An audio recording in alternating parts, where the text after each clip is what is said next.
bom dia. Feliz ano novo a todos. Obrigado por participarem do nosso call de resultados do quarto trimestre de 2024, onde a gente vai falar do resultado do trimestre, do resultado do ano, fazer uma retrospectiva rápida do que foram os últimos 2, 3 anos. A gente vem de um período de crise prolongada, impactando o mercado de ações no Brasil, todos os ativos de risco, mas a gente vai mostrar um pouquinho o que a gente tem feito, os nossos investimentos e, e como a gente tem performado nesse cenário difícil aí dos últimos anos. Em 2024, a Bolsa Brasileira, medida pelo índice Bovespa, encerrou o ano com uma queda de 10%, depois de subir 22% em 2023, 5%. O Small Caps Index ele vem performando pior do que a Bolsa como um todo já há um pouco mais de 4 anos, desde o final do ano de 2019, quando começa a pandemia e depois toda a sequência de crises que impactou o mercado de ações no Brasil.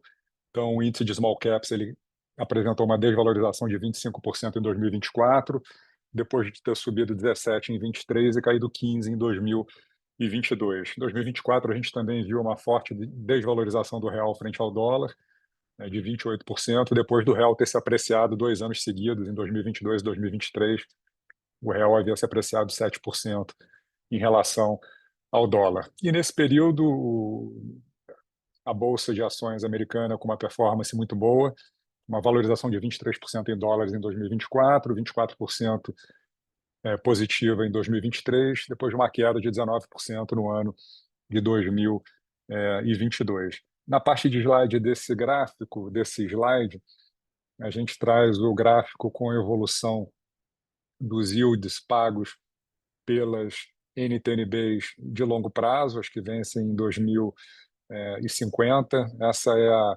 a performance desses yields pagos desde 2011, então são praticamente 14 anos aqui de histórico, e a gente está no all-time high de cupom de NTNB, hoje um pouco acima de 7% ao ano, mais inflação. E evidentemente que quando o juro de longo prazo, o juro real de longo prazo atinge os patamares que atingiu recentemente, isso tem um impacto significativo no preço de todos os ativos, no preço das ações brasileiras, em particular e principalmente das small caps.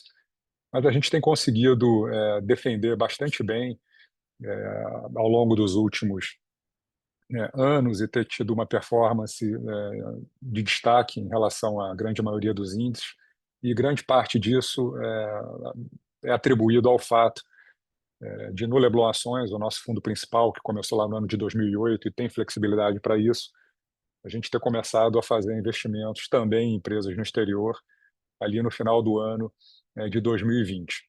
E ao longo dos últimos 4 ou 5 anos, a gente vem investindo bastante para nos capacitarmos para fazer esses investimentos também com excelência. É evidente que quando a gente vai investir em empresas no exterior, a gente não tem as vantagens competitivas que a gente tem para investir nas empresas aqui no Brasil, principalmente naquelas empresas menores, onde a gente participa de conselho, onde a gente acompanha as empresas e as pessoas há décadas. Então, você acaba tendo, no Brasil, para um determinado grupo de empresas onde a gente está mais próximo, uma natural vantagem de conhecimento e de entendimento. Vantagem é essa que a gente não consegue, evidentemente, replicar no mercado americano, no mercado global, mas a gente não quer deixar de ter uma participação do fundo em empresas que, na nossa visão, estão inseridas em setores que têm uma dinâmica de longuíssimo prazo para as próximas décadas de muita geração de valor. Então, a nossa estratégia para fazer esses investimentos globais, que hoje já representam pouco mais de 30% da carteira do Leblon Ações, quer dizer, uma parcela significativa do nosso portfólio, a gente optou por investir só no setor de tecnologia global e só em alguns grandes temas que a gente está convencido que tem uma dinâmica muito positiva aí para as próximas décadas. Então, esse gráfico ele traz o breakdown do fundo Leblon Ações por classe de ativos que ele investe. Então, vocês podem observar que de 2008 até o ano de 2020, a gente só investiu em empresas brasileiras, e aqui tem uma quebra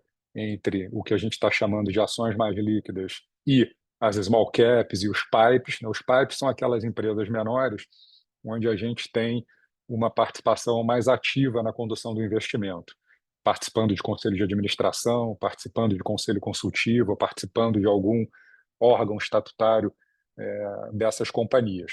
Então a gente vê como evoluiu esse breakdown aí de 2008 até 2020, quer dizer, já houve épocas onde a maioria do fundo estava investindo em small caps, ali de 2018 a 2020 a gente reduziu significativamente a alocação do fundo às small caps, em função dos valuations. Naquela época as small caps estavam negociando com um prêmio significativo para as ações mais líquidas, e à medida em que a gente entra nesse longo período de crise, a gente insere a parcela de investimentos globais.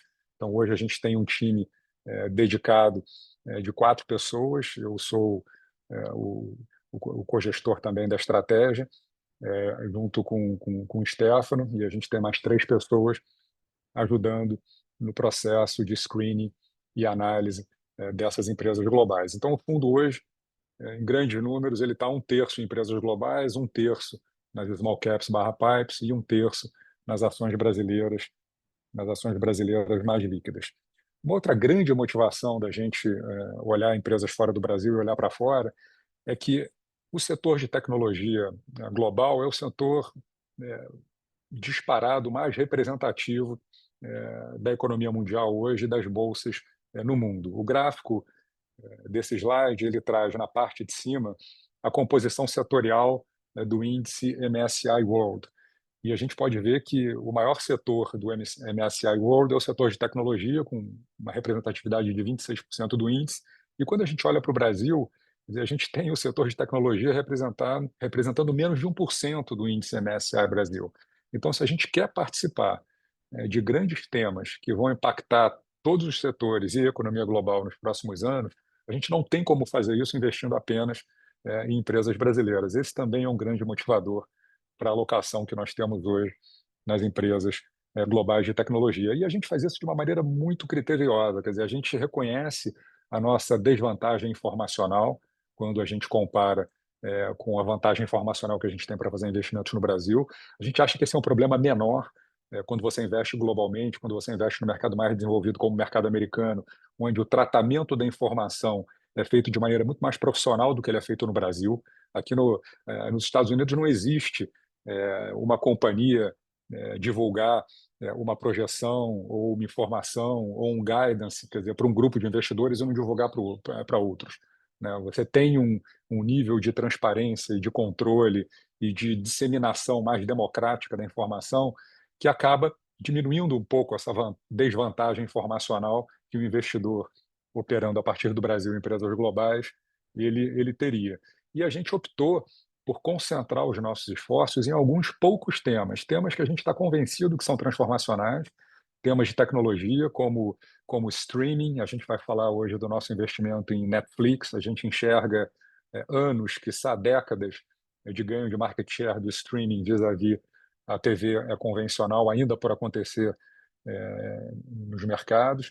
A gente foca também no mercado de semicondutores, que está tendo um impacto muito significativo de todas as transformações recentes, computação em nuvem, mobilidade, economia cripto. Então, são alguns poucos temas onde a gente se propõe a encontrar as empresas vencedoras dentro desses temas, e assim a gente compõe a parcela de investimentos global do Leblon Ações e a carteira do fundo Leblon Global, que é um fundo que existe já há 2 anos, com um histórico de performance muito bom, e esse sim só investe nessas empresas globais de tecnologia. Falando agora dos nossos destaques de performance, nós encerramos o ano de 2024 no Leblon Ações com uma performance positiva de 5,7%, contra uma queda de 10,4% do Ibovespa no ano de 2024. Quando a gente olha os últimos 2 anos, lembrando que os últimos 2 anos foram anos de desvalorização do câmbio em relação ao real, aumento significativo das taxas de juros de longo prazo no Brasil, nominais quanto reais, e a despeito desse cenário, o fundo Leblon Ações apresentou uma valorização nos últimos 2 anos de 38,7% contra 9,6% do Ibovespa. E desde o início, lá no longínquo setembro de 2008, são 16 anos de histórico, o fundo acumula uma valorização de 396% contra 143% do Ibovespa no mesmo período.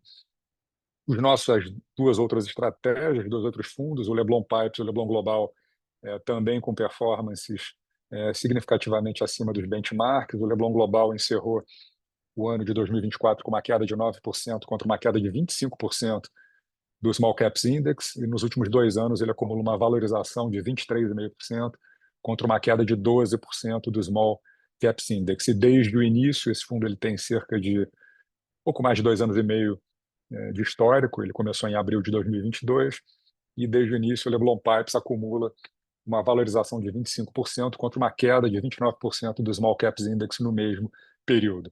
O Leblon Global ele ainda não completou 2 anos de histórico. Ele tem hoje um pouco mais de 1 ano e meio desde o seu início. O fundo apresentou uma performance muito forte no ano de 2024, 67,4% em reais, contra uma valorização de 57,7% do S&P em reais no mesmo período. E desde o início do fundo, o Leblon Global, ele acumula uma valorização em reais de 109,5% contra uma valorização de 77% do índice S&P no mesmo período. Falar um pouco das principais contribuições positivas e negativas para a performance do Leblon Ações no trimestre e no ano. No quarto trimestre de 2024, o fundo, especificamente no trimestre, apresentou uma queda de 0,6% contra uma queda de 8,7% do Ibovespa.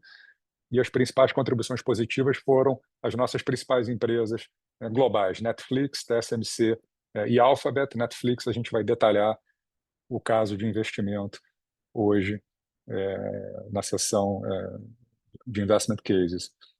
E do lado negativo, nós tivemos as performances de Mills, Renner e Hypera, e eu destaco aqui que nós aumentamos a nossa exposição tanto a Mills quanto a Hypera ao longo do quarto trimestre de 2024. Na nossa visão, a queda das ações abriu uma oportunidade para que a gente concentrasse um pouco mais o fundo nessas empresas que são posições importantes. Tanto Mills hoje e Hypera estão entre as 10 maiores posições do Leblon Ações. Aqui a gente tem um gráfico mostrando as contribuições para a performance do Leblon Ações no ano de 2024, lembrando que o fundo encerrou o ano com uma valorização de cerca de 5,7%, contra uma queda de 10% do Ibovespa.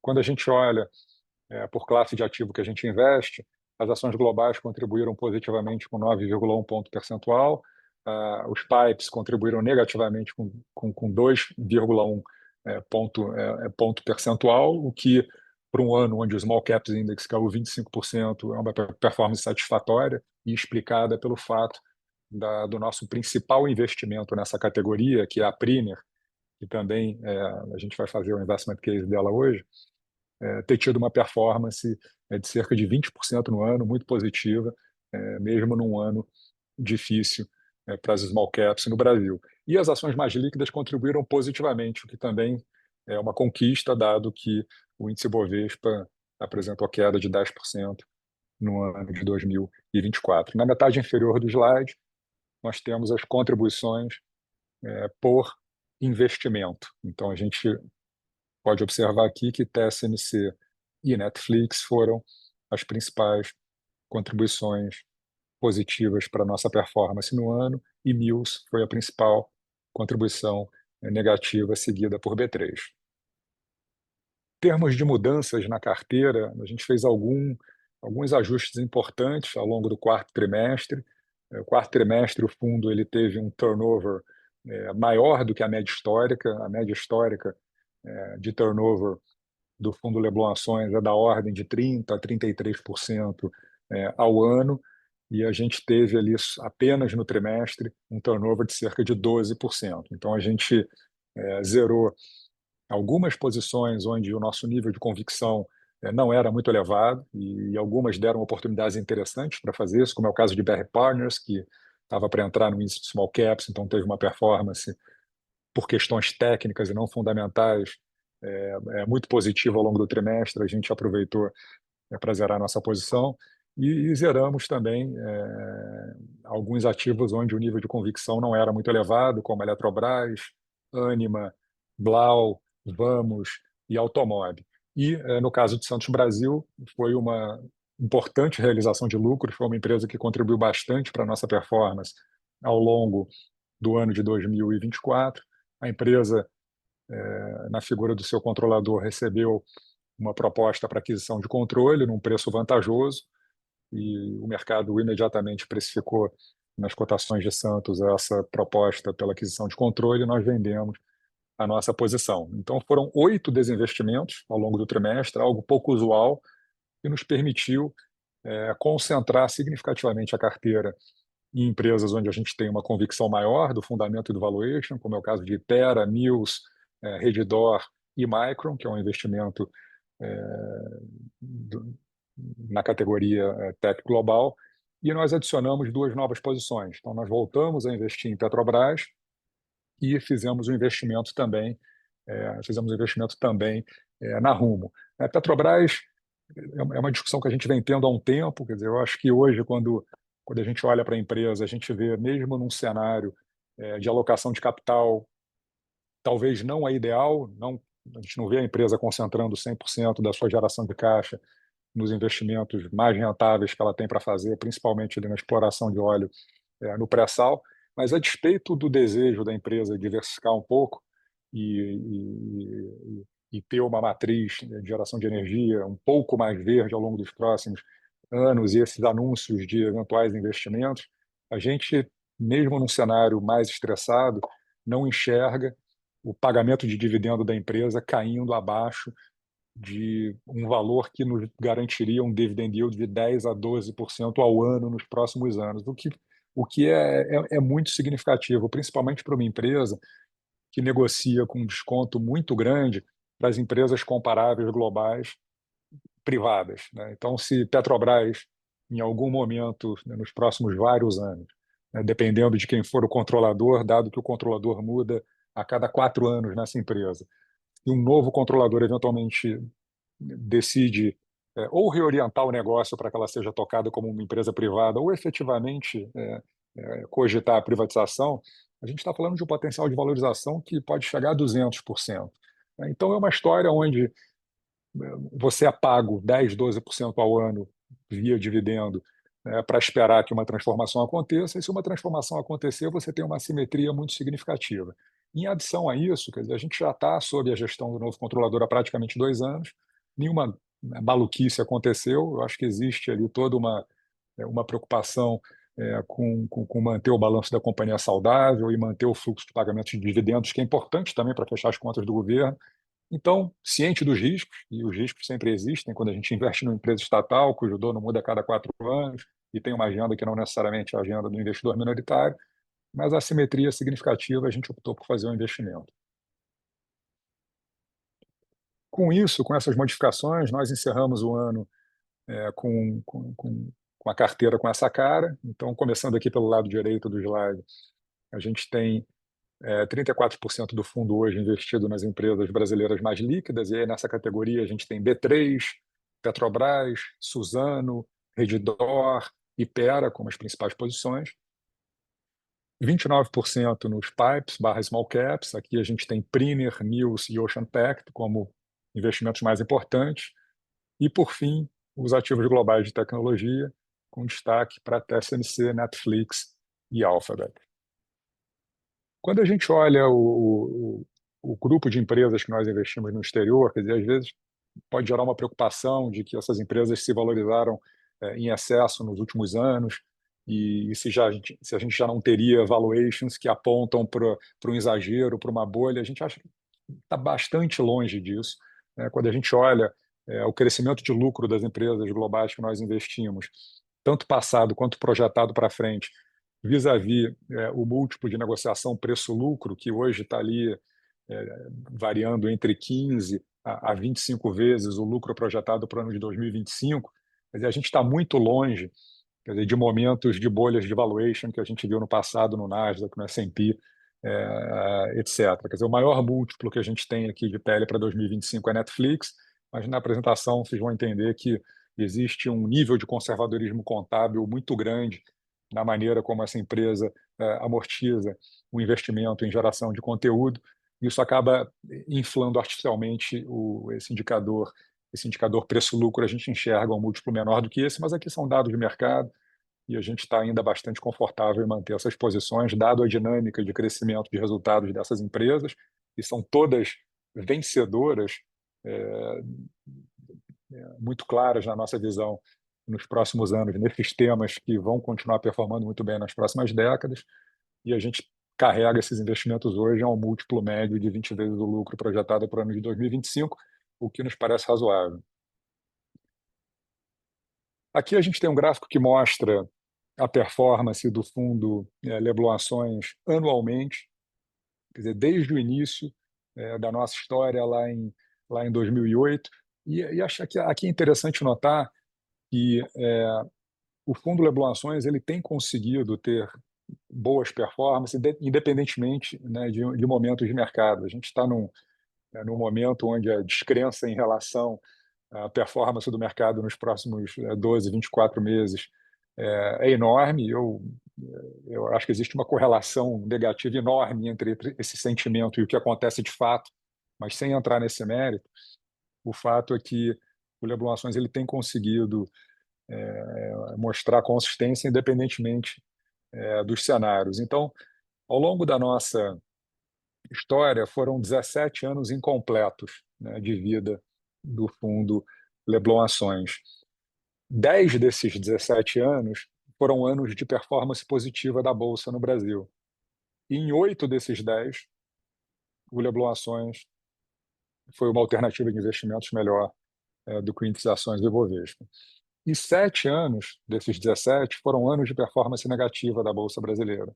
E nesses 7 anos, em 5, o Leblon Ações também superou o índice Bovespa, mostrando que é um fundo que também pode ir bem em anos onde a Bolsa brasileira não vai tão bem, principalmente depois ali de 2020, 2021, quando a gente adiciona essa diversificação via investimentos em empresas globais de tecnologia.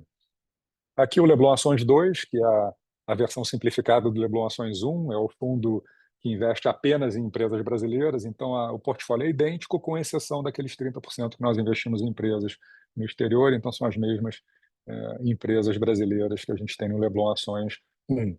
Essa é a carteira do fundo Leblon Pipes, como eu disse, é um fundo que tem 2 anos e meio de histórico, um histórico de performance absoluta boa, relativa excelente, porque é um período onde o índice de small caps foi mal, e nesse fundo a gente consegue ter uma concentração maior nas small caps que a gente gosta e admira, como é o caso da Priner, que hoje representa 29% do fundo, da Mills, que representa 20% do fundo. A estrutura de resgates desse fundo, que é semestral, permite essa maior concentração. E, por fim, a carteira do Leblon Global, e o fundo Leblon Ações ele replica essa carteira dentro daqueles 30% que ele investe fora do país, tem essa composição atualmente, sendo que as maiores posições são TSMC e Netflix, e a gente vai detalhar daqui a pouquinho o caso de investimentos em Netflix. Bom, eu vou passar agora para a seção dos estudos de casos, e a gente vai começar com a Priner. A Priner hoje é a maior posição do fundo Leblon Ações. Ela representa cerca de 10% da carteira. É uma empresa que está inserida naquela categoria Pipes. É uma empresa que a gente tem um relacionamento de longuíssimo prazo, literalmente desde a fundação dessa empresa. A Priner era uma divisão de negócios da Mills e no ano de 2013 foi vendida para um fundo de private equity da Leblon Equities. Então a gente está na empresa desde o ano de 2013. Eu sou presidente do Conselho de Administração desde 2013. Então eu estou há 11 anos na presidência do Conselho de Administração da Priner. Essa empresa fez o seu IPO, abriu capital no ano de 2020, e aí, a partir de 2020, os fundos de ações da Leblon passaram também a investir a investir na Priner. A Priner é uma empresa de serviços de engenharia de manutenção que atende as principais indústrias, os principais operadores de plataformas de petróleo e as principais obras de infraestrutura do Brasil atualmente. É um negócio que começou muito pequenininho, prestando apenas um serviço industrial, que era a montagem de andaimes, para que outras empresas prestassem os serviços mais nobres nas indústrias, nas plataformas e na própria infraestrutura. E ao longo desses 11 anos, através de uma combinação de investimentos para crescimento orgânico e 10 M&As que foram realizados, principalmente depois do IPO da empresa em 2020, ela diversificou o seu portfólio de serviços e passou a ter uma penetração muito maior nos seus clientes originais, que eram aqueles clientes que alugavam as soluções de acesso e as estruturas de andaime que a Priner montava. Então, a Priner hoje está dividida em 4 unidades de negócio: a unidade de serviços industriais, onde tudo começou. Depois a gente tem a unidade de infraestrutura, que iniciou a partir de uma aquisição que nós fizemos no ano de 2021, a unidade de integridade e inspeção, que também começou em 2021 depois de uma aquisição, e a unidade de montagem eletromecânica, essa é mais recente. Essa business unit foi criada no ano de 2024, em agosto de 2024, quando a Priner adquiriu a Real Engenharia. Então, hoje é uma empresa que oferece uma solução completa de engenharia de manutenção para as principais indústrias do Brasil. Aqui a gente tem alguns dos clientes. Acho que é importante destacar que todos os operadores privados de plataforma de petróleo que atuam hoje no Brasil são clientes da Priner. Então, a gente tem a MODEC, a SBM Offshore, a Equinor, a PetroRio, entre outras, né? Além das principais indústrias brasileiras: Suzano, Braskem, Dow Chemical, Vale, ArcelorMittal, entre outras. Então, a gente tem um portfólio de clientes hoje bastante completo, e a gente tem aumentado muito a penetração dos serviços Priner dentro desses clientes, que ainda podem contratar muito mais, né? E a gente fez isso basicamente aumentando muito a nossa oferta de serviços. Esse slide ele mostra todos os serviços que a Priner é capaz de prestar atualmente. A gente está falando de 28 tipos de serviços, e tudo começou com a solução em acessos, que é o quadradinho ali no canto superior à esquerda desse slide. Quando a gente adquiriu a empresa, ela só fazia a solução em acessos. E hoje ela é capaz de prestar 28 tipos de serviços dentro daquelas 4 unidades de negócio. Grande parte desses serviços eles passaram a ser oferecidos depois de aquisições que foram realizadas, porque são serviços que têm tecnologia embarcada, que demandam certificações, então são difíceis de você desenvolver organicamente, mas a Priner tem sido muito assertiva na agenda de aquisições, de M&As, e conseguiu, com isso, aumentar de maneira significativa o portfólio de serviços, e hoje atende com uma profundidade muito maior os seus clientes.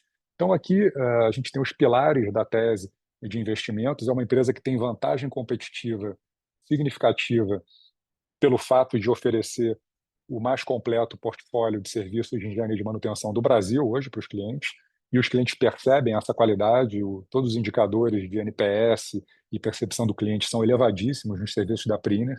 É um modelo de negócios que tem demanda recorrente, porque a gente está falando de manutenção. Então, uma plataforma de petróleo, uma grande indústria ou uma obra de infraestrutura relevante, ela demanda manutenções recorrentes, que as empresas não podem deixar de fazer, sob pena de colocar em risco a sua operação, de diminuir a produtividade das plantas, de ter até problemas, eventualmente, com o preço do seguro ou com o órgão regulador. A gente tem uma presença na Priner. A gente costuma dizer que a gente atua no Brasil que dá certo, né? Os setores econômicos que a gente está inserido e para quem a gente presta serviço são setores econômicos que funcionam no Brasil. Então, quando você soma produção de petróleo, óleo e gás, mineração, papel e celulose, quer dizer, e o setor sucroalcooleiro, esses 4 setores, que eu acho que ninguém tem muita dúvida que a dinâmica de longo prazo é positiva no Brasil, eles representam mais de 80% da nossa receita. Então, é uma concentração no que funciona altamente, altamente desejável. A empresa tem mostrado capacidade de crescer tanto organicamente como através de M&As, de inovar. Então, a gente tem inserido cada vez mais tecnologia na maneira como a gente presta serviço. Então, quando você olha o índice de receita líquida por funcionário da Premier, ele cresce numa velocidade grande aí ao longo dos últimos anos, porque a gente tem inserido mais tecnologia na prestação dos nossos serviços e uma gestão muito experiente e alinhada. Eu mencionei, quer dizer, eu estou na presidência do conselho da fundação e o CEO e o CFO da empresa também estão com a gente lá desde 2013. Então é um time bastante coeso, motivado, alinhado, construindo junto aí uma história de bastante sucesso. Aqui a gente tem alguns números da empresa, a evolução impressionante da receita líquida desde o IPO. Então, no ano de 2020, quando a Premier fez o seu IPO, o faturamento era de R$ 240 milhões. A gente deve encerrar 2024 com alguma coisa em torno de 1,2 bi e uma projeção de 1,5 bi para o ano de 2025. Isso dá um crescimento de 45% ao ano. Eu não sei quantas empresas cresceram 45% ao ano no Brasil nos últimos 5 anos, mas certamente foram pouquíssimas. E isso foi uma combinação de crescimento orgânico e todas essas aquisições que aconteceram desde o IPO da empresa em 2020. Foram 9 aquisições no período pós-IPO. E como eu mencionei, uma concentração da base de clientes muito grande ali no Brasil que dá certo: óleo e gás, mineração, sucro alcooleiro e papel e celulose. À medida em que a gente foi crescendo e fazendo essas aquisições, o mercado endereçável da Premier foi crescendo também. Lembrando que a gente começou vendendo soluções de acesso, montagem de andames, que é um mercado relativamente restrito. E aí a gente foi ampliando na nossa primeira fase de crescimento, que a gente está chamando aqui nesse slide de primeira fase expansionista, que foi dominar uma gama maior de serviços industriais. Então a gente passou a montar estruturas de acessos em alumínio também, importando tecnologia. A gente entrou no mercado de tratamento de superfícies e pintura offshore através de uma aquisição que a gente fez no ano de 2017 de uma empresa chamada Smart Coat. A gente entrou em isolamento fixo e removível também, adquirindo uma companhia chamada RR no ano de 2018, e a gente aumentou o nosso mercado endereçável para todo o mercado de serviços industriais no Brasil. E depois fizemos mais 2 movimentos que aumentaram também significativamente o nosso mercado endereçável. Primeiro, adquirindo uma empresa de manutenção de infraestrutura no ano de 2021, que foi a aquisição da Gemaia, e adquirindo uma empresa especializada em geotecnia, que foi a Soegel. Então, com isso, a gente passou a estar inserido no mercado de manutenção de infraestrutura, integridade e ensaios destrutivos. Com a aquisição da Real, agora em 2024, um novo mercado se abre, que é todo o mercado de montagem eletromecânica, que é um mercado significativamente grande também. Quer dizer, todas as grandes plantas industriais, grandes máquinas, quando chegam no Brasil, precisam ser montadas por empresas brasileiras, porque é um negócio de gestão de mão de obra e projeto de engenharia, e esse é um mercado também significativo. A gente estima que com esses movimentos, quer dizer, o nosso mercado endereçável total seja um mercado hoje de R$ 40 bilhões ano, de receita líquida no Brasil. Como eu mostrei, a gente está indo para 1,5 bi em 2025, então a gente ainda tem um market share pequeno, cerca de 4%, o que indica que essa empresa pode continuar crescendo nos próximos anos a taxas elevadas, como ela vem crescendo no passado. E não só crescendo, melhor do que crescer, aumentando a rentabilidade, aumentando o retorno sobre o capital investido. Então, no ano de 2020, ano do IPO, a Premier fez R$ 17 milhões de EBITDA, e em 2024 a gente está se encaminhando para fechar o ano perto de R$ 160 milhões de EBITDA e com um retorno sobre o capital investido de 14%. Quando a gente olha para o ano que vem, é razoável esperar um EBITDA ali da ordem de R$ 240 milhões, saindo de 17 no ano de 2020, e um retorno sobre o capital investido de 18% ao ano. Enquanto toda essa transformação aconteceu na empresa, quer dizer, o preço da ação da Premier não acompanhou, na nossa visão, como deveria toda essa evolução. Quer dizer, a gente está olhando aqui que a receita da empresa multiplicou por 5 vezes, de 2020 a 2024, O EBITDA da empresa multiplicou por 8 vezes, de 2020 até 2024, e o preço da ação da Priner, que era R$ 10 no IPO, está R$ 13 atualmente. Pagou dividendo no meio do caminho, então esse R$ 10 lá do IPO equivale a um pouco menos de 9 hoje, e a ação está 13, quer dizer, a ação valorizou 50%, indicando que hoje negocia a preços bastante baixos e dado toda essa conquista. A gente estima que, olhando para o resultado do ano que vem, a Priner hoje negocia a 6 vezes o lucro projetado para o ano de 2025. É um múltiplo bastante baixo para uma empresa que tem apresentado esse perfil de crescimento, essa capacidade de crescimento. Aqui é o nosso modelo de valuation, fluxo de caixa descontado. É um exercício simples porque a gente só considera crescimento orgânico e a gente segue tendo um pipeline de aquisições para fazer na Priner e a gente quer entrar em novos serviços e a empresa deve continuar fazendo aquisições, mas como a gente não tem como prever, estimar tamanho e preço que vai ser pago, etc., esse modelo de avaliação ele só leva em consideração o crescimento orgânico. E considerando apenas o crescimento orgânico, a gente enxerga aí um potencial de valorização ainda de 100%, né? Teria um valor justo de R$ 26 por ação, usando uma taxa de desconto de 14% ao ano. Lembrando, esse cenário não contempla nenhum M&A. Aqui, por fim, isso é uma tela do nosso sistema interno de avaliação de empresas, onde nós damos notas qualitativas e quantitativas para o que a gente considera relevante numa análise. Então, na questão qualitativa, a gente vai olhar os moats da empresa, se ela tem vantagens competitivas sustentáveis, se ela tem uma posição na cadeia de valor que permite que ela pratique margens que geram bons retornos. A gente vai olhar as oportunidades de reinvestimento, quer dizer, se essas empresas conseguem reinvestir o fluxo de caixa que geram para gerar mais crescimento no futuro, e o alinhamento de interesses entre executivos, acionistas, conselheiros. Então, tudo isso a gente pondera na nossa análise e a gente chega aqui nas notas finais para a Priner, nota máxima de qualidade, nota de valuation é a segunda nota 2, e é uma empresa que hoje, como eu mencionei, representa 10% do fundo Leblon Ações 1, praticamente 30% do Leblon Pipes e cerca de 14% do fundo Leblon Ações 2.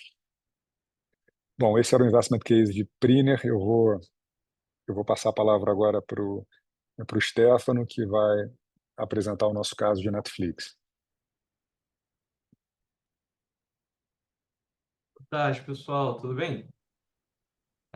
Aqui esse primeiro slide para descrever o modelo de negócio da companhia e que isso é facilitado porque ela tem uma plataforma de streaming que é relativamente bem conhecida e um modelo de negócios relativamente simples de entender. Então, a empresa tem um catálogo muito extenso de séries e filmes. Muito disso é conteúdo próprio e exclusivo e oferece isso via streaming para você assistir no seu celular, no seu computador, na sua TV conectada à internet. A empresa disponibiliza esse serviço globalmente, com pequenas exceções. Então, o serviço não está disponível na China, em algumas áreas de conflito, como Rússia, Coreia do Norte e Síria. Mas, basicamente, excluindo essas geografias, a empresa é verdadeiramente global, está em mais de 190 países. E, recentemente, tem expandido seu modelo de negócio dentro da mesma assinatura para incluir outros serviços. Então, acho que mais destaque seria eventos ao vivo. Você deve ter notado, como consumidor, que o mercado de streaming está atendendo para serviços ao vivo, principalmente esportivos, mas também jogos mobile, e mais recentemente oferecer publicidade. Então, a empresa vende anúncio para outras grandes empresas, que são oferecidos para o cliente durante a programação. Aqui na direita eu trouxe um exemplo do que a gente está falando de conteúdo próprio e local. A empresa conseguiu, com muito sucesso nos últimos 6, 7 anos, 5 ou 6 anos, produzir conteúdo local que se popularizou globalmente. Então, aqui a gente tem uma lista de shows globais disponibilizados no mundo todo em idiomas que não são inglês. E alguns deles estão no top 10 do ranking da empresa geral. Então, você tem aqui séries coreanas, você tem aqui, não sei se vai ficar pequeno para ver, mas uma série colombiana, você tem aqui uma série brasileira com a vida do Senna. No próximo slide, a gente vai mostrar o primeiro grande investimento da empresa em eventos esportivos ao vivo. A empresa investiu nesse tipo de conteúdo com muito cuidado, porque como todos os streamings procuraram esse tipo de conteúdo, o preço para transmitir o conteúdo dessas grandes franquias, como futebol, futebol americano, basquete, beisebol e outros, foi à lua.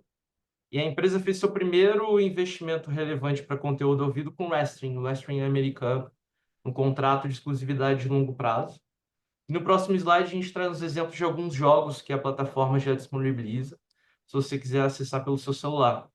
É interessante comentar aqui que você tem dois jogos que, a princípio, seriam mais focados na plataforma computador ou console, do seu PlayStation, seu Switch, seu Xbox, mas foram aqui portados para o celular. E você tem outros grandes jogos mobile que fizeram muito sucesso na loja da Apple, do Android, oferecidos aqui na Netflix, dentro do preço da mesma assinatura, e jogos que são feitos em cima da propriedade intelectual das próprias histórias que o Netflix conta. Então, essa é a parte da descrição do que a empresa faz. No próximo slide, a gente vai falar um pouquinho do que é o mercado onde essa empresa atua.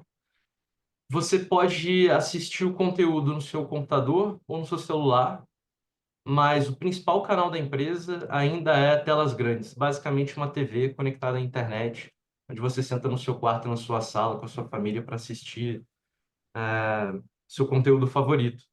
Então, quando a gente fala de mercado endereçável, a gente sempre vai olhar domicílios. Aqui é um estudo próprio que a gente fez, pegando mais de 100 países, com dados de população, domicílios e conexão de banda larga. A gente acredita que representa mais de 90% das geografias onde a Netflix está presente. Então, em termos básicos, tem bastante informação nessa planilha, mas os principais são: Netflix estaria disponível para uma população de aproximadamente 5 bilhões de pessoas, que se traduzem em 1 bilhão e 400 mil domicílios, dos quais 60% deles estão conectados a uma internet de banda larga. Não só uma internet comum, mas banda larga, com banda suficiente para fazer streaming. E dentro desses domicílios conectados, o Netflix penetra 34%. Aqui é importante lembrar que tem uma distinção importante entre market share e penetração, porque deve ser intuitivo para todo mundo que a maioria das casas assina mais de um conteúdo, seja por uma renda disponível maior, ou seja porque ele foi vandalizado, foi feito um combo com seu provedor de cartão de crédito, com seu provedor de telecom, ou com sua plataforma de e-commerce favorita. Se a gente olhar esse dado consolidado no próximo slide, nos explodido por geografia, a gente vai olhar que na geografia principal, Estados Unidos mais Canadá, a penetração já é bem diferente. Você tem um mercado praticamente penetrado de banda larga. Existe uma pequena dupla contagem aqui, mas o número é significativo. E quase que 60% desses domicílios conectados assinam Netflix. Isso é um ponto importante para a gente guardar e discutir as próximas geografias. Na próxima, a gente vai falar de Europa, Oriente Médio e África. Apesar disso aqui conter um mix de países desenvolvidos e subdesenvolvidos, a gente tem uma penetração de banda larga relativamente alta. Então, praticamente 80% desses 400 milhões de domicílios já tem uma conexão de banda larga satisfatória. Mas a penetração não só é abaixo da média da empresa, como muito abaixo do mercado mais maduro. E é difícil você pensar que o potencial de crescimento, dado que você consiga vencer sua concorrência, seja muito diferente no Reino Unido do que nos Estados Unidos, que na Espanha do que no Canadá. Então, essas duas linhas em amarelo vão estar grifadas em todos os breakdowns de geografia, que são fatores relevantes da tese de crescimento que a gente imagina para essa empresa. No próximo slide, a gente tem uma observação interessante. A PAC é basicamente Ásia excluindo China, de uma forma simplificada, tá? Inclui Oceania aqui também. Não só você tem países muito grandes onde o potencial de conectividade é muito significativo, Índia, por exemplo. Então, esse percentual de casas conectadas teria o potencial para ser muito maior do que é aqui hoje. Mas mesmo assim, o Netflix já penetra um quarto dessas casas.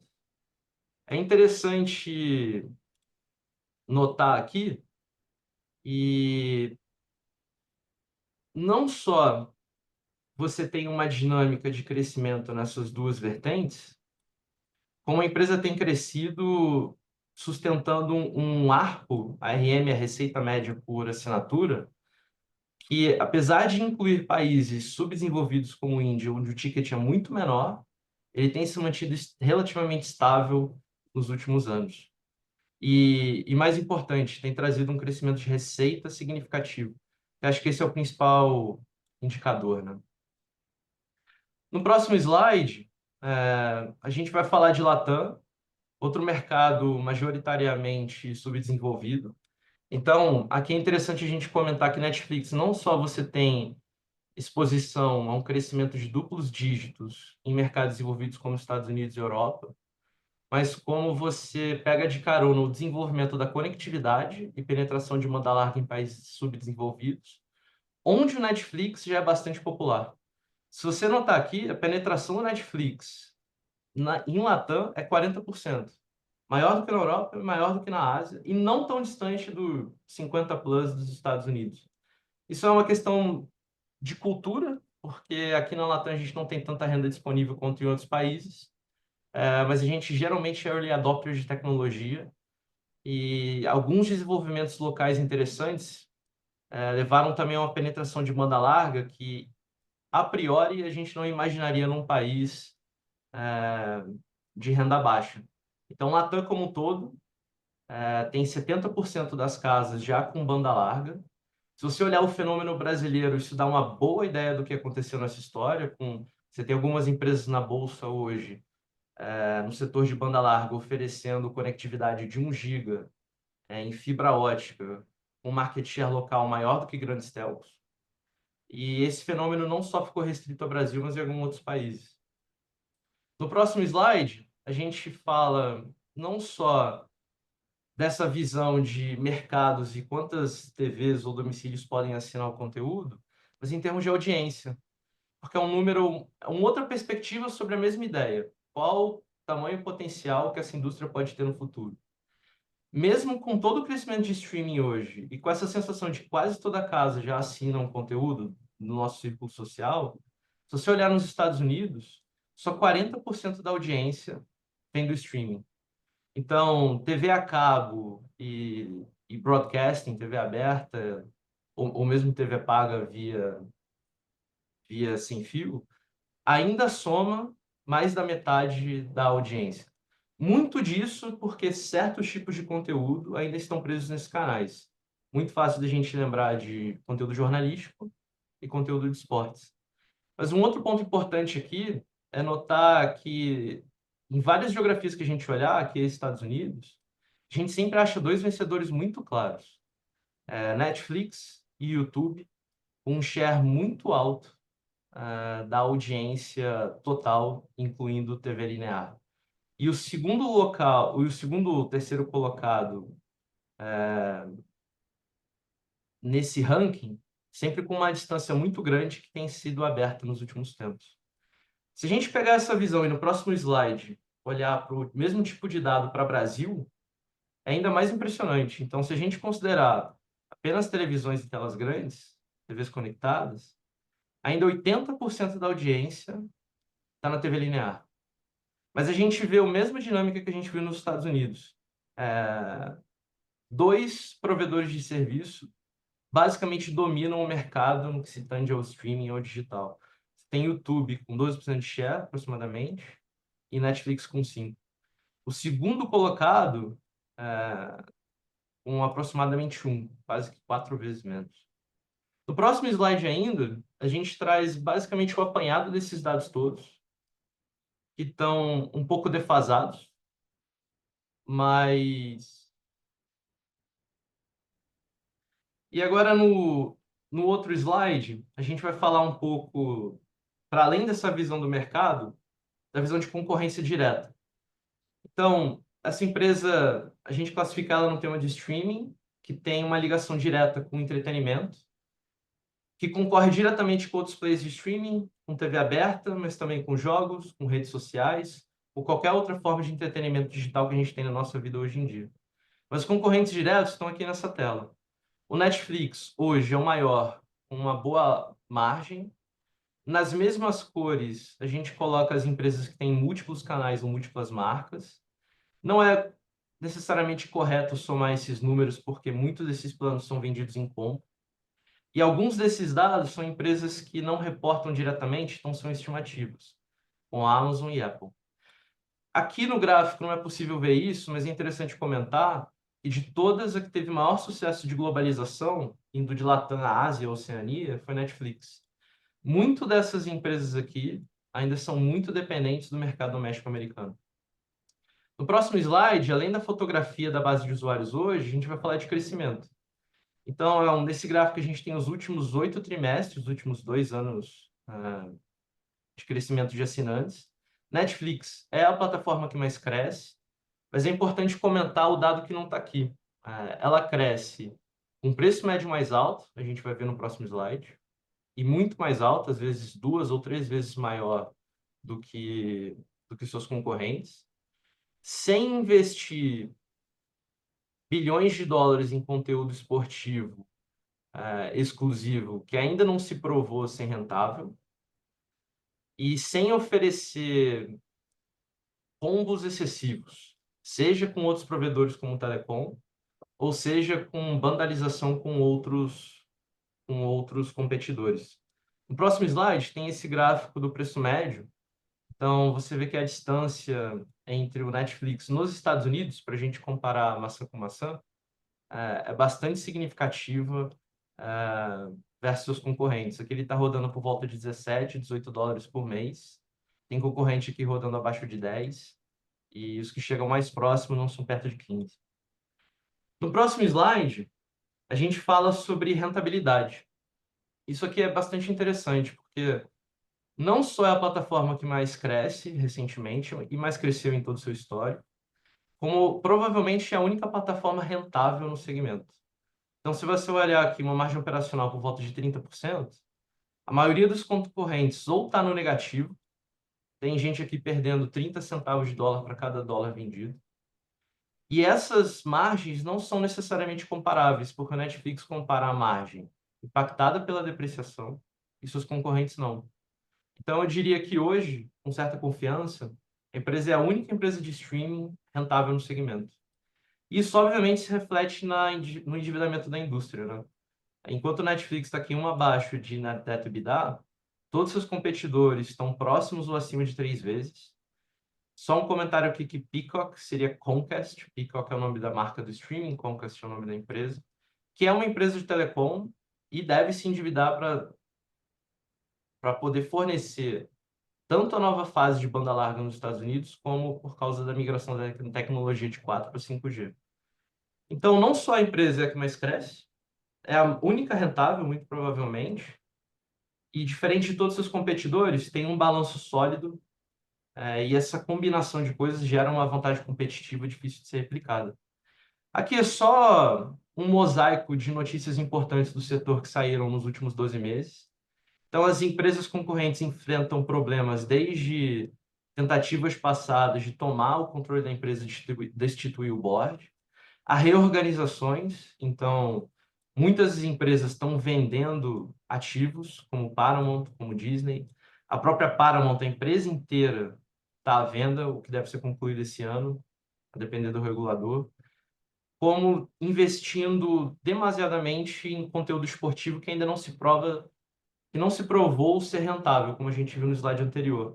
E são contratos volumosos. Aqui tem um exemplo de alguns concorrentes se juntando para pagar direitos exclusivos de 5 a 10 anos na NBA por volta de 80 bilhões de dólares. Isso é múltiplos de receita dessa companhia, né? Então, aqui a gente termina nesse bloco, o que é a perspectiva de concorrência no mercado hoje, como o Netflix se destaca versus seus peers mais diretos. No próximo slide, e aqui a gente já está chegando para a conclusão, a gente traz um pouco do que foi o histórico recente da companhia. Eu queria focar em coisas um pouco menos óbvias do que só o crescimento de receita, que eu acho que todo mundo intuitivamente tem isso na cabeça. Nos últimos anos, a empresa tem gerado caixa livre substancial. Então, já em 2023, aproximadamente um quinto da receita foi fluxo de caixa livre da empresa. Então, caixa operacional depois de investir em conteúdo. E um investimento significativo em conteúdo. Essa empresa está investindo 40% da receita todo ano para produzir conteúdo novo. E outra coisa que é importante notar, e é um link com o que o Sherman falou no valuation das empresas globais, essa empresa tem uma margem EBITDA de quase 70%, mas uma margem operacional de 30%. Esse gap é basicamente a depreciação e a amortização, o que faz o lucro ser muito parecido com a geração de caixa livre. O lucro ele é muito impactado pela depreciação, porque a forma como a contabilidade dessas empresas é feita, um conteúdo novo, quanto mais sucesso ele tem, mais rápido ele é depreciado. O que não tem um significado econômico muito grande, porque essas séries e filmes e jogos duram décadas dentro da plataforma. Tem conteúdo da década dos anos 2000 que ainda está no top 10, no top 20 do ranking do Netflix até hoje. Então, se você olhar por essa lógica, a gente tem uma combinação de fatores interessantes. Crescimento elevado, uma perspectiva de concorrência em que ela está muito melhor que os concorrentes, provavelmente a única rentável. E se você acreditar nesse ajuste do lucro e olhar um múltiplo de lucro caixa, a empresa negociando a 18 vezes lucro caixa passado.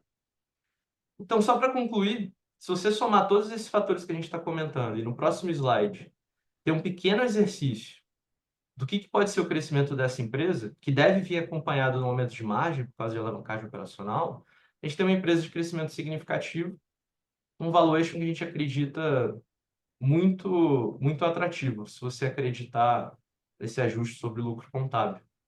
Aqui, a gente tem a receita da empresa partindo em 2023, aproximadamente de 34 bi, num exercício simplório, para quase 90 bi numa janela de 10 anos, se duas coisas simples acontecerem. A conectividade nos países subdesenvolvidos continuarem crescendo, como cresceu nos últimos anos, isso deve acontecer. E o Netflix conseguir uma penetração nessas geografias mais próximas do que é os Estados Unidos hoje. Os Estados Unidos hoje roda perto de 60, a gente está dizendo que se no futuro a gente tiver uma penetração de 50 nessas geografias, lembrando que Latam já é 40, que Ásia já é 25, que a Europa está chegando nos 30, a gente tem um potencial de uma empresa que poderia quase triplicar em receita.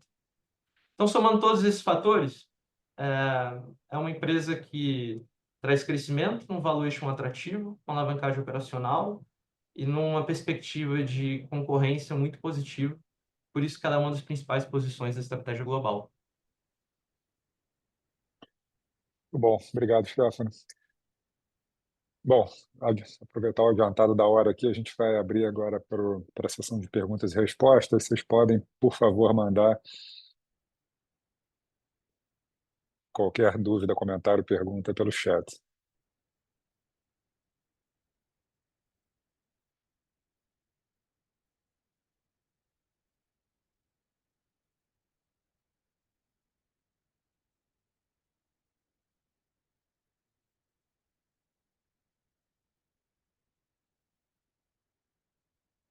Pegando as primeiras perguntas aqui, tem duas perguntas de uma mesma pessoa. Vocês continuam investindo em Vamos? Como fica a tese com juros mais altos e qual a visão de vocês com relação a outras empresas do grupo e o risco de follow-on e Simpar? Como eu mencionei na apresentação, Vamos foi uma das empresas que nós desinvestimos aí ao longo do quarto trimestre. E, de fato, o peso da despesa financeira em função de um balanço muito alavancado para esse novo cenário de juros pesou nessa decisão. Quando a gente faz a nossa análise de Vamos, a gente enxerga a empresa ali com um nível de alavancagem próximo a 4 vezes EBITDA, quando a gente considera o que, na nossa opinião, tem que ser considerado quando você vai avaliar a alavancagem das empresas, como desconto de recebíveis, postergação de fornecedores, venda a termo de ações. Então, é uma empresa que tem usado estratégias variadas para endividamento que não só na contração de dívidas, debêntures, etc. Quando você olha o release da empresa, você tem ali um indicador de alavancagem em torno de 3 vezes, mas na nossa análise esse número está um pouco mais perto de 4. Então acho que essa empresa vai ter uma dificuldade grande de gerar caixa nos próximos trimestres nesse novo patamar de taxa de juros que muito provavelmente a gente vai ter no ano de 2025. Então, achou que a relação risco-retorno deixou de fazer sentido e optou por zerar vamos e concentrar os nossos investimentos aí nesse mercado de aluguel de máquinas na Mills. Uma outra pergunta aqui mais genérica sobre small caps, como vocês estão vendo o cenário para small caps com a curva de juros no patamar atual? A gente não olha muito a classe de ativos como um todo, acho que você tem small caps e small caps. A gente falou de uma empresa como a Premier, que tem uma dinâmica muito positiva de crescimento nos próximos anos. Ela está inserida em mercados que estão funcionando muito bem no Brasil. Ela tem um balanço relativamente confortável. Então, é uma small cap que a gente acredita que pode performar bem aí nos próximos anos. Ao mesmo tempo, você tem uma Vamos, como eu mencionei agora, que está numa situação um pouco mais estressada, como uma Anima também, que é outra posição que a gente zerou. E aí você tem uma questão da dinâmica setorial do mercado de educação no Brasil, que ainda é muito complexa, junto com uma empresa que tem um balanço também muito esticado, que é o caso da Anima. Então a gente olha muito, muito caso a caso, mas de uma maneira geral, né, as small caps alavancadas vão ter um ano difícil em 2025.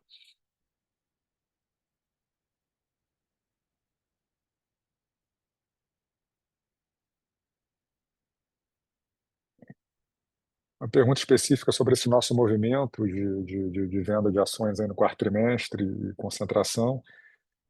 Se foi uma representação das oportunidades que nós enxergamos ou se refletem um momento difícil do mercado que poderia vir a impactar de forma negativa as participações da Leblon nas empresas zeradas.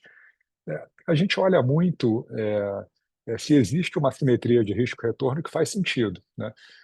Como a gente teve uma mudança muito significativa e muito rápida ali no custo de financiamento para as empresas, isso aconteceu nos últimos 3, 4 meses, a gente revisitou uma série de casos e chegou à conclusão que algumas empresas estavam muito melhor posicionadas do que outras para enfrentar um ano difícil que pelo menos é o que está precificado na curva de juros atualmente. Então a gente viu a oportunidade ali para aumentar o nosso investimento em empresas onde a gente tem uma convicção grande. Acho que Mills é um bom exemplo, Redditor é um bom exemplo, Ipera é um bom exemplo, e a gente usou como funding empresas onde o nível de convicção era menor, né? São empresas que evidentemente têm upside, caso, enfim, essa dinâmica, principalmente a dinâmica macro melhore, mas a gente preferiu concentrar em empresas onde a gente tem muita convicção do motor micro, e empresas que não têm, enfim, um risco de balanço muito elevado. Então foi isso que justificou essa concentração.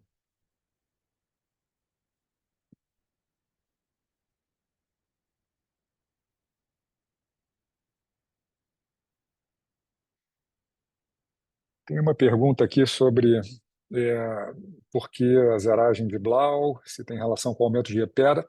Acaba tendo um pouco, né? Porque a Blau era uma posição muito pequenininha do fundo e não fazia sentido dado o tamanho que ela representava, era uma posição ali de menos de 1% do fundo. E quando a gente comparou ali o relativo Blau e Ipera, quer dizer, Ipera parece atualmente muito mais distorcida do que Blau. A gente acha a Blau uma empresa interessante, mas no relativo com o Ipera, a gente optou por concentrar em Ipera.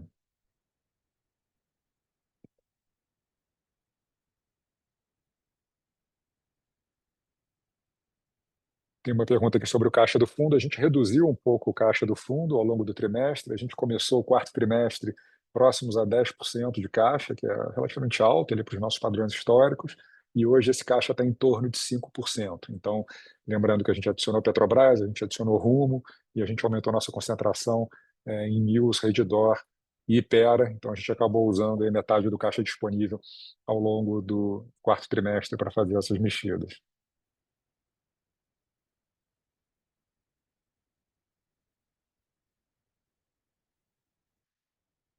Tem uma pergunta aqui sobre Micron, que eu vou passar para o Stefano. Quer dizer, como é que segue a visão de vocês para Micron, especialmente como possível demanda futura grande pelo HBM? Só para benefício de quem mais estiver participando no call, HBM é uma sigla que significa High Bandwidth Memory. E é um tipo diferente de tecnologia, relativamente nova, que você consegue transferir os dados da memória para a unidade de computação, seja um processador, seja uma GPU, agora tão famosa da NVIDIA, e poder computar nela de uma forma mais rápida. A transferência do dado da memória para o processador, ou equivalentes, era um grande gargalo na indústria. Então, você pode ter um processador muito rápido, mas se você não consegue transferir o dado em memória para ele, você tem um gargalo ali, não importa quanto você evolua na rapidez dessa unidade de processamento. Se você acreditar na visão da empresa hoje, na visão da Micron, ela está dizendo que daqui a 4 ou 5 anos, só o mercado de HBM, esse tipo específico de memória, vai ser maior do que o mercado de memória hoje. Então, se você acreditar que isso acontece, e a empresa captura o mesmo share consolidado que ela tem hoje, aproximadamente 20% do mercado, só nessa linha de produtos você teria um potencial de dobrar a receita. Então, a HBM é sim muito significativo para o setor como um todo e bastante para a Micron, que tem crescido market share nessa vertical de uma forma bastante acelerada. E nossa visão é bastante positiva sobre isso. A gente acredita que a empresa tem um bom ciclo de crescimento e rentabilidade para os próximos 5, 10 anos. Tem uma pergunta aqui também sobre o setor de energia, eu vou passar para o Marcelo Aguiar. Dado a precipitação baixa recente, não seria uma oportunidade investir nesse momento em empresas como Eneva, Serena e a própria Eletrobras? Oi, pessoal. Boa tarde aqui. São cases bem diferentes, né? Eneva, Serena, Eletrobras estão falando assim, o bottom-up, né, da tese de cada uma, muito diferente uma da outra, mas você não deveria olhar apenas para a questão da precipitação. Aliás, a precipitação melhorou bem recentemente, o que levou a uma redução aí nos preços, né, no mercado de spot. Então, a gente olha as três empresas de forma bem diferenciada. Mas, como o Sherman falou, enfim, a gente acabou desinvestindo de Eletrobras por uma oportunidade mais interessantes em outras ações, né, nesse momento, né? Talvez o turnaround, né, e a entrega que a empresa vai dar nos próximos 12, 24 meses não seja o suficiente vis-à-vis cases que adicionamos na carteira com valores muito reduzidos e teses bottom-up mais interessantes, como Ipera, Petrobras, né, e Priner, que é a nossa principal posição. Enfim, eu poderia ficar aqui 20, meia hora falando de tese de Geneva, Eletrobras e as demais, mas enfim, eu vou passar a palavra aqui para o Pedro para as próximas perguntas. Maravilha. Eu acho que com isso a gente conclui aqui as perguntas que foram enviadas. Eu queria mais uma vez agradecer a paciência, a participação de todos e espero todos aqui no nosso próximo call trimestral. Um abraço e bom dia.